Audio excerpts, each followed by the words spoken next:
सभी छात्र छात्राओं को स्वागत है। मेरा नाम है के.एस. महेश्वरी। आज मैं हिंदी साहित्य के सुप्रसिद्ध कवि प्राचीन कवि सूरदास के पद के बारे में बता रही हूँ। सूरदास हिंदी साहित्य के सुप्रसिद्ध कवि माने जाते हैं। इनका जन्म उत्तर प्रदेश के रुनकता गांव में 1540 में होता है। कुछ लोग बोलते हैं कि जन्मतः अंधे थे, कुछ लोग बोलते हैं कि बाद में अंधे हुए। कविता लिखकर श्री कृष्ण को अपना आराध्य दैव मानकर लिखते लिखते उनके कविता को गाते गाते जाकर गड्ढे में पड़ गए, बाद में कवि हो गए, इस प्रकार बोलते हैं। इनकी प्रमुख कृतियां हैं सूरसागर, सूरसारावली, साहित्य लहरी। हिंदी साहित्य के सुप्रसिद्ध सूर्य माने जाते हैं। इनको श्री कृष्ण को ही अपना आराध्य दैव मानते हैं।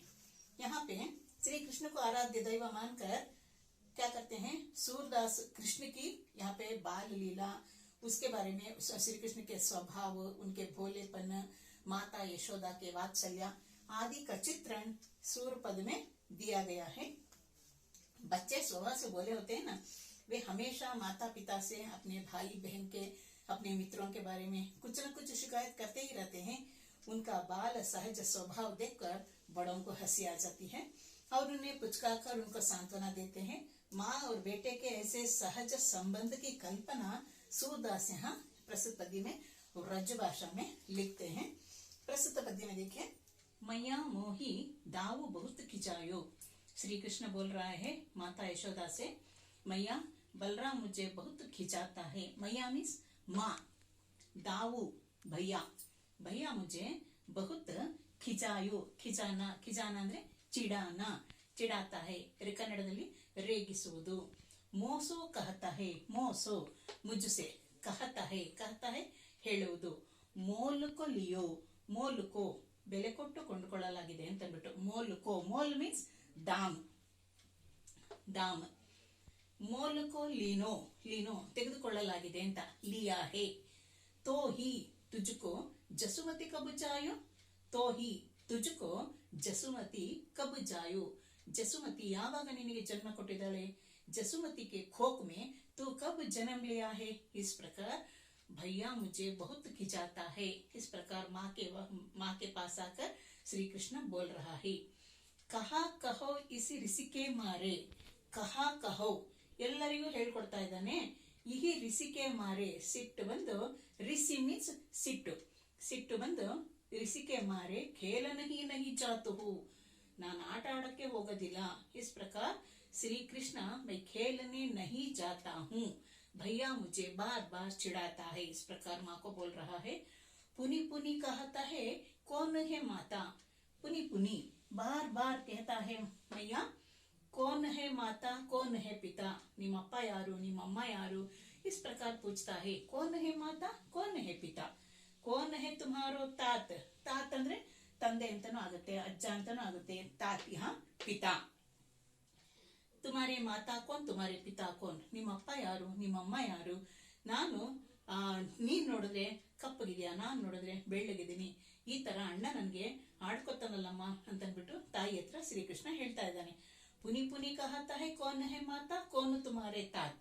ಗೋರೆ ನಂದ ಜಸೋದಾ ಗೋರಿ, ಗೋರ, ಗೋರ ಅಂತಂದ್ರೆ ಬಿಳಿ, ಬೆಳ್ಳಗಿರೋದು। ಅಪ್ಪ ಬೆಳ್ಳಗಿದ್ದಾರೆ, ಅಮ್ಮ ಬೆಳ್ಳಗಿದ್ದಾರೆ, ನಾನು ಬೆಳ್ಳಗಿದ್ದೀನಿ, ನೀನ್ ಯಾತಕ್ಕೆ ಕಪ್ಪಗಿದೀಯಾ, ಈ ತರ ಹೇಳ್ತಾ ಇದ್ದಾನೆ। ಗೋರ ಅಂದ್ರೆ ಬಿಳಿ ಅಂತಂದ್ಬಿಟ್ಟು ಗೋರ। ಗೋರೆ ನಂದ ಜಸೋದಾ ಗೋರಿ, ಅಪ್ಪ ಬೆಳ್ಳಗಿದ್ದಾರೆ, ಜಶೋದಾ ಮಯ್ಯ ಗೋರಿಯಾಗಿದ್ದಾಳೆ, ಬಿಳಿಯಾಗಿದ್ದಾಳೆ। ತುಮ್ ಕಥ ಶ್ಯಾಮ ಶರೀರ, ತುಮ್ ನೀನು, ಕಥ ಯಾಕೆ, ಶ್ಯಾಮ ಶರೀರ ಕ್ಯೋ, ಕಥ ಮೀನ್ಸ್ ಕ್ಯೋ ಏನಕ್ಕೆ, ಶ್ಯಾಮ ಶರೀರ ಆಗಿದ್ಯಾ, ಕಪ್ಪು ಬಣ್ಣದವನಾಗಿದ್ಯಾ। ದಾವುಹಿ ಬಹುತ್ ಕಿಛಾಯೋ, ಎಲ್ಲರಿಗೂ ಹೇಳ್ಕೊಡ್ತಾನಮ್ಮ, ಇವನ್ ಕಲಿಯೋದಲ್ದೇನೆ ಸಬು ಸಿಖಾಯಿ ದೇತ ಬಲಬೀರ, ಸಿಖಾಯಿ ಸಿಖಾನ ಎಲ್ಲರಿಗೂ ಕಲ್ಸ್ಕೊಡ್ತಾನಮ್ಮ। ತು ಮೋಹಿಕೋ ಮಾರನಕೋ ಸಿಖಿ, ಆಮೇಲೆ ಹೇಳ್ತಾ ಇದ್ದಾನೆ ಚುಟುಕಿ ದೇ ದೇ ಹಸತಾಮ, चुटकी दे देकर हंसता है। ग्वाल सब सिखाई देत बलबीरा, ग्वाल बाल ಅಂತಂದ್ರೆ श्री कृष्णನ ಮಿತ್ರರು, जो गायों को चराने वाले उसे बोलते हैं ग्वाल बाल। ಎಲ್ಲರಿಗೂ ಕಲಿಸ್ಕೊಡ್ತಾನಮ್ಮ। चुटकी दे देकर हंसता है। तू मोही को मारने को सीखी, ನನಗೆ ಹೊಡಿತೀಯ ನೀನ್ ಬಾರ್ ಬಾರಿ। ತೂ ಅಂದ್ರೆ ನೀನು, ಮೋಹಿ ಮುಜ್ಕೋ, मुझको ही बार बार मारना सीखी है, ನನಗೆ ಹೊಡೆಯೋದನ್ನ ಕಲ್ತಿದ್ಯಾ, दाऊ ही कबहु न खींचे, ಅಣ್ಣನಿಗೆ ನೀನು ಹೊಡೆಯೋದಿಲ್ಲ ಅಂತನ್ಬಿಟ್ಟು ಅಣ್ಣನ ಬಗ್ಗೆ ಅವನು ಹೇಳ್ತಾ ಇದ್ದಾನೆ. ಚಾಡಿ ಹೇಳ್ತಾ ಇದ್ದಾನೆ. ಮೋಹನಕ್ಕೋ ಮುಖ ರಿಸಿ ಸಮೇತ ಲಖಿ, ಮೋಹನನ ಮುದ್ದಾದ ಮುಖವನ್ನ ನೋಡಿ, ಮುಖ ರಿಸಿ ಸಮೇತ ಸಿಟ್ಟಿನಿಂದ ಕೂಡಿದಂತ ಮುಖವನ್ನ, ಲಖಿ ಅಂದ್ರೆ ನೋಡೋದು, ನೋಡಿ ದೇಖ್ನಾ ಜಸುಮತಿ, ಯಶೋದ ಸುನಿ ಸುನಿ ರೀಝೈ, ಸುನಿ ಸುನಿ ಬಾರಿ ಬಾರಿ ಕೇಳಿಸ್ಕೊಂಡು ರೀಝೈ ಪ್ರಸನ್ನಳಾಗ್ತಾಳೆ, ಅವಳು ಮುದಗೊಳ್ತಾಳೆ, ಮನಸ್ಸು ತುಂಬಾ ಮುದಗೊಳ್ತಾಳೆ ಅಂತ ಅಂದ್ಬಿಟ್ಟು.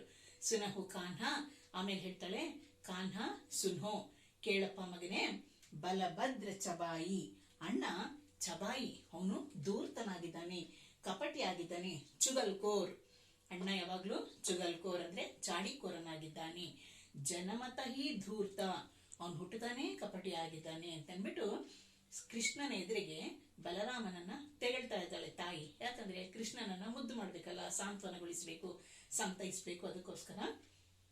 सूरदास श्याम मोही गोदन की सौ सौ कसम ಅಂತಾನೆ ಸೂರದಾಸ್ कहते हैं. ಮಗಳು ತಾಯಿ ಹೇಳ್ತಾ ಇದ್ದಾಳೆ, ಜಸೋದಮ್ಮಯ್ಯ ಶ್ರೀಕೃಷ್ಣನಿಗೆ ಇಟ್ಕೊಂಡು ಹೇಳ್ತಾ ಇದ್ದಾಳೆ, ಮೋಹಿ ನನಗೆ, ಗೋದನ್ ಕಿ ಸೌ ಸೌ ಕಸಂ ಹಸುವಿನ ಮೇಲೆ ಆಣೆ ಮಾಡಿ ಹೇಳ್ತೀನಿ, ಸೌ ಸೌ ಕಸಂ 100 ಬಾರಿ, ಕಸಂ ಅಂದ್ರೆ ಆಣೆ, ಆಣೆ ಮಾಡಿ ಹೇಳ್ತಾ ಇದ್ದೀನಿ, ಮಾತಾತು ಪೂತ ಹೇ, ನೀನೇ ನನ್ನ ಮುದ್ದಾದ ನನ್ನ ಹೊಟ್ಟೆಯಲ್ಲಿ ಹುಟ್ಟಿದಂತಹ ಮಗನು. ಬಲರಾಮ ಸುಳ್ಳು ಹೇಳ್ತಾನೆ. ಇಸ್ ಪ್ರಕಾರ ಮಾತಾ ಕೃಷ್ಣ ಕೆ ಮನ್ ಕೋ ಪ್ರಸನ್ನ ಕರ್ ರಹಿ ಹೈ, ಈ ತರ ತನ್ನ ಮಗನಿಗೆ ಬುದ್ಧಿವಾದನು ಹೇಳಿ ಅವನ ಮನಸ್ಸನ್ನ ಪ್ರಸನ್ನಗೊಳಿಸಿ, ನೀನೇ ನನ್ನ ಮಗ ಅಂತಂದ್ಬಿಟ್ಟು ಈ ತರ ಹೇಳ್ತಾ ಇದ್ದಾನೆ. ಈ ತರ ವಾತ್ಸಲ್ಯಿಕ सुंदर चित्रण सूरदास ने माता यशोदा और श्री कृष्ण के वात्सल्य का सुंदर चित्रण इस पद्य में किया गया है. आशा करती हूँ सभी छात्र छात्राओं को ये समझ में आ गया हो.